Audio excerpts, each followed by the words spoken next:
You guys, let me just say, this week has been so fucking chaotic. I literally am recording my episode Thursday, and I'm gonna probably try to edit it and get it out tomorrow. So, we'll see if that actually happens.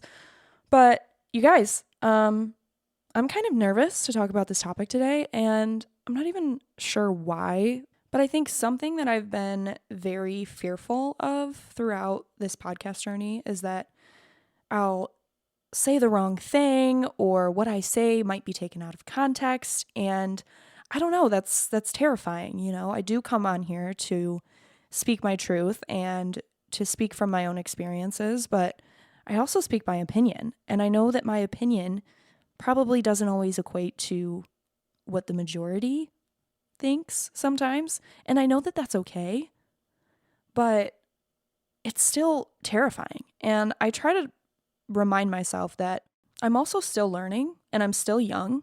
I'm probably going to make some mistakes in the early stages of all this. And I might even look back and regret saying some of the things that I've already said. And that's okay.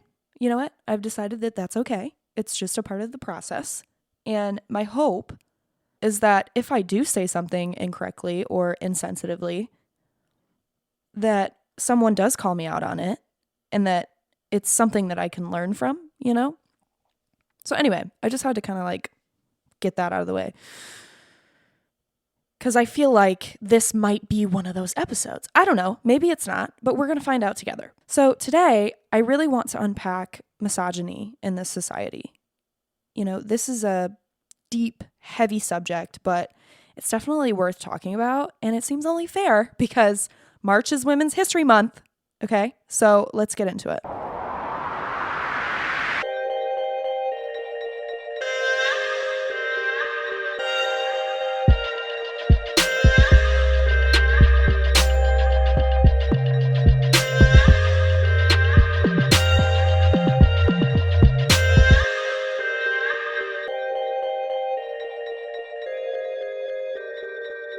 This topic is emerging for me because I recently just finished the short docu-series on America's Next Top Model.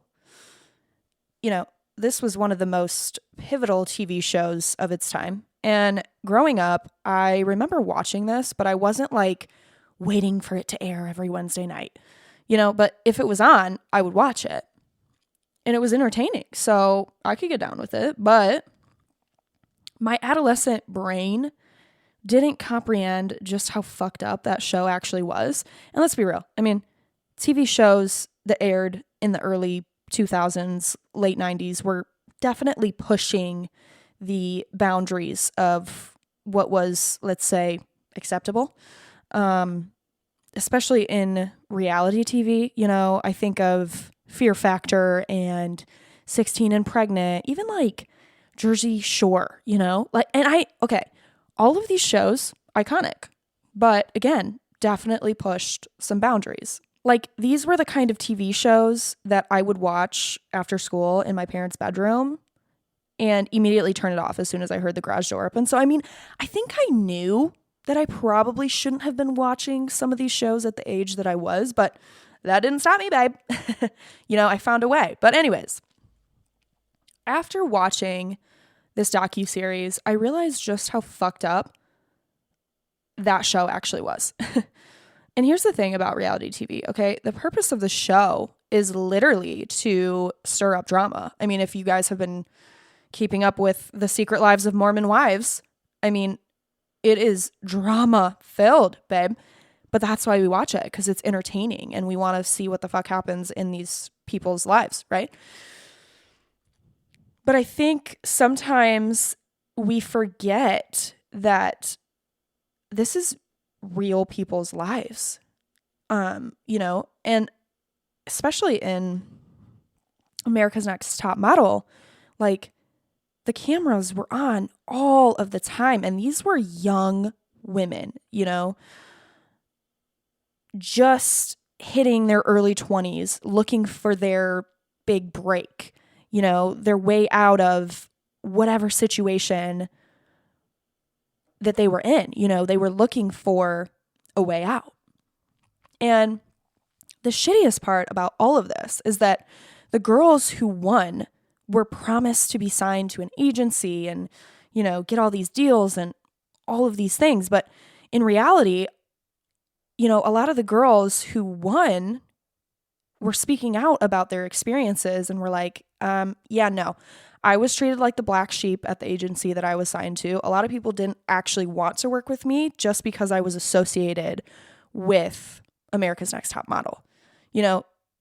A lot of designers didn't want me to draw away from their collection.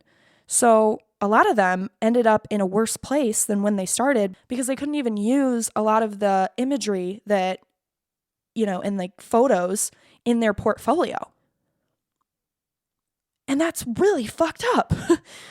And especially from like even just all the challenges they did, like wearing raw meat to switching ethnicities and then glorifying their trauma. Like shit was crazy, bro. Like what the fuck are we doing actually? And these women literally went so far as to change their appearances from closing gaps in their teeth to completely changing their hair, being asked to lose weight. I mean, fuck, dude. And it was all presented on this grand stage, right? Anyway, the whole reason I'm bringing this documentary up is because it's shows like that has literally taught us to hate women, to hate ourselves. I remember watching that show and being so consumed in how I looked at age like 12, bro. You know what I mean? I wasn't skinny enough. I wasn't pretty enough. I wasn't this perfect image that was created for women to be like, right? And I can't imagine what it had done for other little girls growing up and watching shit like that. You know what I mean? Let alone the women who were a part of that experience.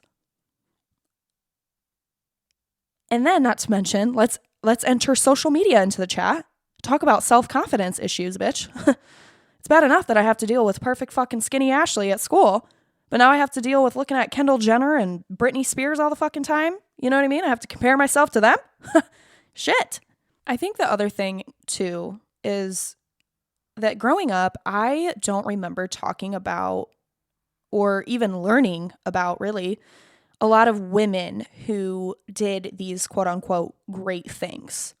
And when I say great things, I guess I just mean like the women who ran so that we could walk and how they were able to not only be successful in a man's world, but give us a fighting chance. We didn't grow up being exposed to women who were pivotal in government, like Shirley Chisholm. I don't know if I'm saying that right.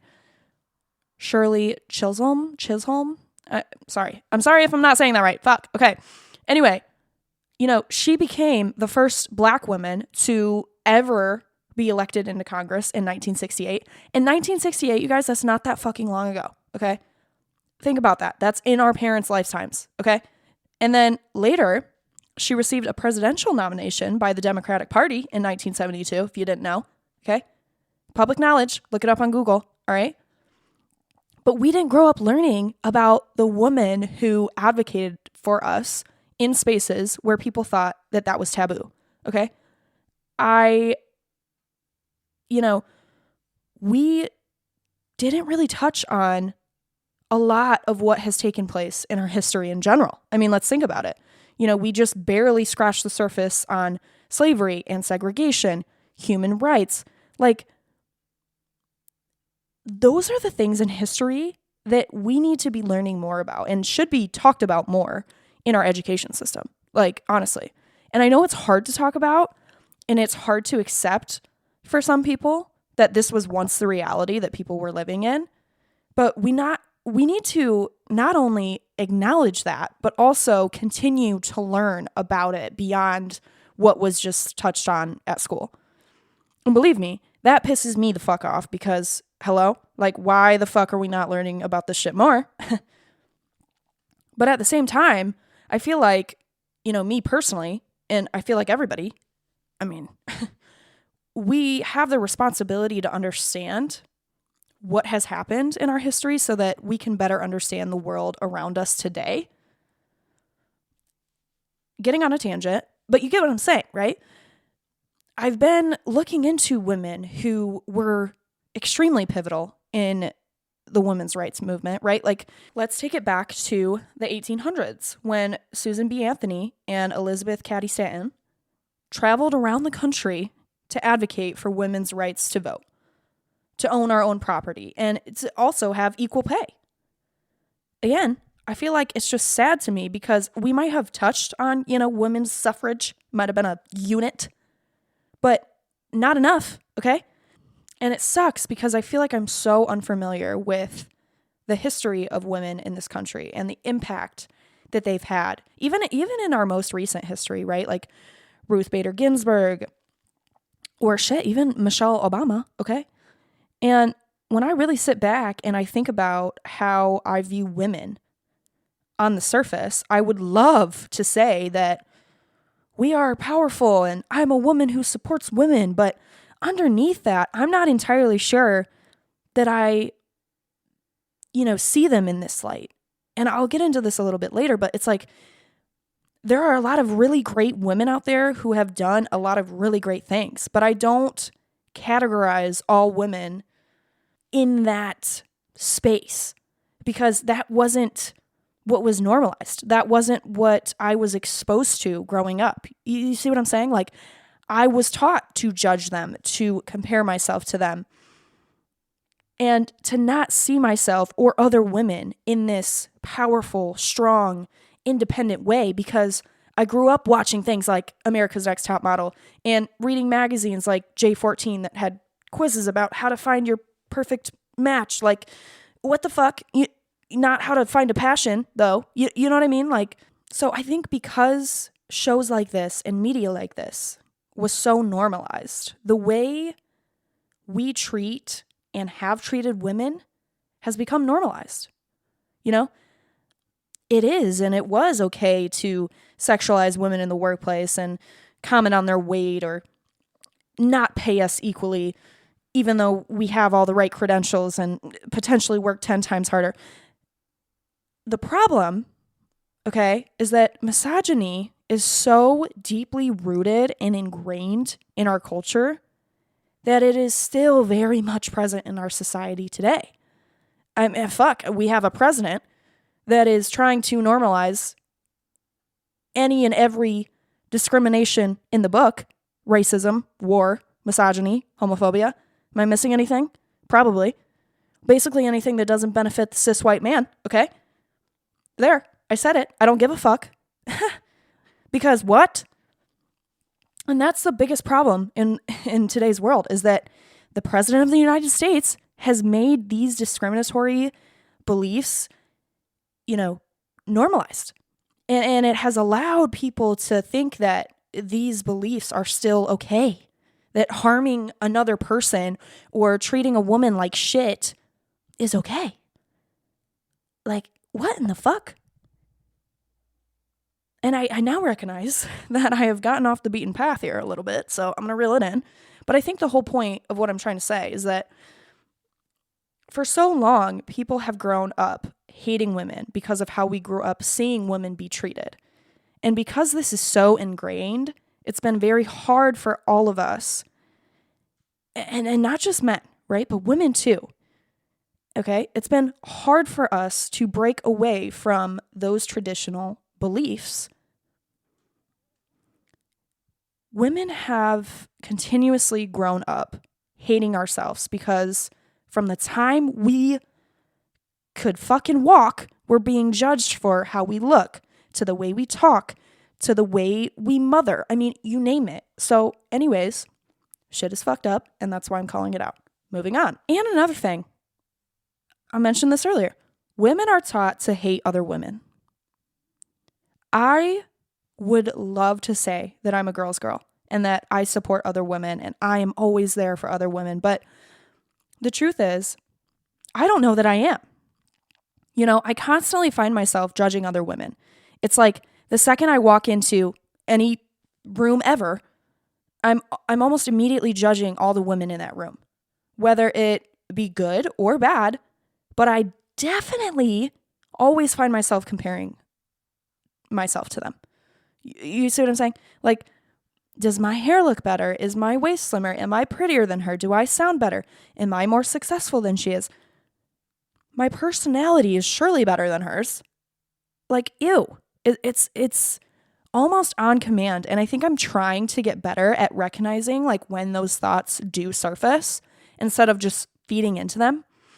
But it's so hard because it's almost like automatic. And I'll give you a perfect example of this. A few episodes back, I was commenting on what women wear to the gym. And sure, on the surface, that might just seem like an opinion, but as I've kind of thought about it more and I've unpacked it, I feel like it's more of a projection. I've been conditioned to be so concerned with my appearance and my persona that I project that onto other women as well. Like, does that make sense? I feel like I know that when I'm judging other women, I'm also just judging myself at the same time. Like, it's fucked. And also, we live in a society that uplifts this mean girl behavior. Well, like, it's just so evident in our culture. There's a whole fucking entire movie dedicated to mean girls, okay? And, we always try to pick out the mean girl in every reality TV show. I mean, it's like with every Secret Life of Mormon Wives season, we're trying to pick out who's going to be the bad girl, who's going to be the mean girl this episode, you know what I mean? This season. And I can't even tell you how many of my early friendships in middle school and high school were built off of this, drama and gossip. Like, there was no level of depth involved, okay? It was always like, who is the hottest this week? And whose tea was spilled last week? Like, just this very surface level interactions. And honestly, I'd be lying if I said I don't still feed into some of those types of behaviors today. Because again, it's normalized. I grew up watching the quote unquote ugly stepsisters make fun of Cinderella or Tinkerbell bullying Wendy, and again, all of these reality TV shows that thrive on this gossip and drama, like The fucking Bachelor or Housewives, this concept of women hating women is nothing new. It's so deeply rooted in our culture, and it almost feels like it's on purpose. It's like, let's not just make women hate themselves, but let's also make them hate each other too while we're at it, because why not? And I think something else that contributes to this is that mother-daughter relationship. Okay? A mother-daughter relationship is so hard. And I'm speaking from personal experience. It feels like moms put a lot of pressure on their daughters to live up to this certain expectation, mostly because that's probably what they had growing up. And naturally, daughters push back against that. So I feel like there's this underlying tension that exists between mothers and daughters. And maybe that's not for everybody. I'm just speaking from personal experience. And I love my mother. She's the strongest woman I know. But there is still that kind of underlying tension that is there for us. And I think she would say the same thing. So anyway, misogyny is not just learned by men. It's also by other women. And while the concept of women supporting women is great in theory, how many of us are actually practicing that every single day? You know what I mean? Are you really a girl's girl, or are you still judging the next girl that walks past you? Do you see what I'm saying? So anyway, moving on. I do want to end this episode kind of on a positive note, because one thing that I think I know to be true, despite how rooted this misogyny is in our society, we as women have and will continue to be inspiring and make an impact. There have been so many women in my life personally who have impacted me beyond belief. I mean, like, as a kid, I wanted to be the next Hannah Montana, okay? She was fucking awesome. We love her, all right? Super excited for the reunion. I hope everybody else is too. Once I realized that I wasn't going to be the next Hannah Montana and that I should pursue other things, I was impacted by a lot of women in volleyball. And it was extremely cool for me to watch these young women play at a high level and hold this amazing leadership role and be passionate about something that was hard. And I thought, as a young girl, I thought, oh my God, I want to be like them. You know, I want to do that shit. To even now being inspired by the women who I am surrounded by in my workplace. They are talented and strong-willed, and they know their shit, and they're willing to put up a fight. You know what I mean? Like, so I feel like as women, we are strong and we are passionate. We are full of creativity and inspiration. You know, we're hard workers, we're loving partners, and we're loving mothers. You know, you ever watch an acceptance speech from anyone winning an award? More often than not, they're thanking their mom.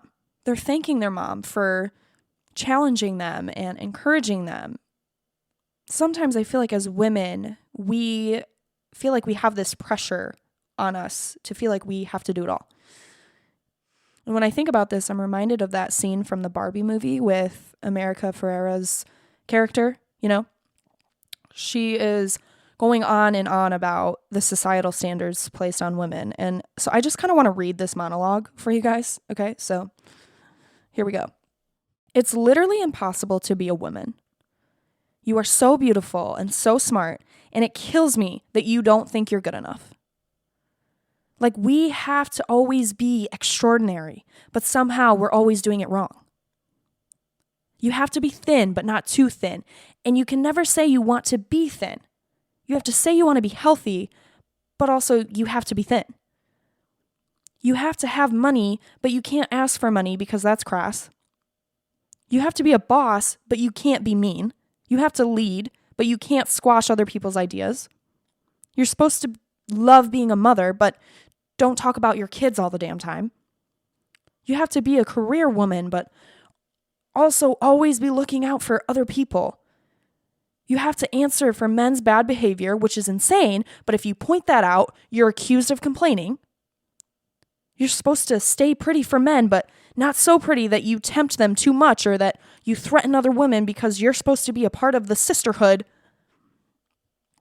But always stand out and always be grateful, but never forget that the system is rigged. So find a way to acknowledge that, but also always be grateful. You have to never get old, never be rude, never show off, never be selfish, never fall down, never fail, never show fear, never get out of line. It's too hard. It's too contradictory, and nobody gives you a medal or says thank you. And it turns out, in fact, that not only are you doing everything wrong, but also everything is your fault.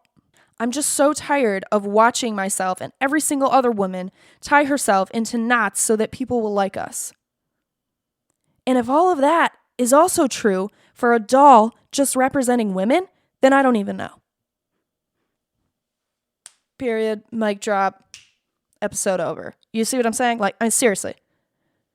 I don't think there has ever been a better monologue that represents what being a woman feels like. And it's sad to me that so many of us grow up believing that these things are true. Women were always meant to make a dent and to be in our own lane with our own credibility. Okay? Just because I don't bench 350 pounds or know how to change a tire doesn't mean that I don't know how to lift or that I don't know anything about cars. Which actually, that's kind of a bad example because I am very unfamiliar with anything to do with cars. But don't fucking assume that I don't know. You know what I mean? I just think women are often just casted to the side in anything that we do just because we're a woman. It's, oh, well, she's a woman, so she'll probably be too emotional. Or doesn't she have kids to worry about? She can't hold on to this career. Listen, okay? If it's one thing about women, it's that even when shit is stacked against us, you better believe that we're always going to find a way to prove you wrong. You know, you don't think I can do this shit? Bet. Watch me, motherfucker. Watch me. You know what I mean? Like, I am proud to be a woman. And thank God for all the women who came before us, that I can sit here today and share my truth and speak my mind, but also demand that my voice is heard. And I want to take that more seriously, you know, like I'm walking on the backs of all these women who stood up for us and made their way into these leadership positions for us to now have that ability to do the same. It's because of these women who came before us who have made it possible for all of us today. And that's honorable. So I just had to say that. Whew. Wow. Okay. I feel like we covered a lot of ground today, but I'm proud of it. I feel like I really hit everything that I wanted to talk about today. And while, yeah, I was extremely nervous to talk about this topic, I also feel really good about putting my thoughts out about this because women deserve the best. And it's unfortunate that we live in a rooted misogynistic society along with a whole hell of a lot of other rooted violent rhetoric and discriminatory beliefs. But I'm proud to be a woman. You know, I'll say it again, I'm proud. And I think more people are beginning to acknowledge women in the way that we deserve. And it's not perfect, but I hope that my daughter grows up in a world where the majority of women's college sports are coached by other women. I hope that my daughter grows up in a world where a woman can be the president. You know, like women make things possible. And the more that we can uplift one another and understand how our history has impacted us today, the better it will be for the women who walk after us. You see what I'm saying? So, I think I'm done. Happy Women's History Month. And I'll see you guys next week, hopefully. We'll see. All right? You know, March is my shitty month, but we'll see. All right. See you guys later. Bye.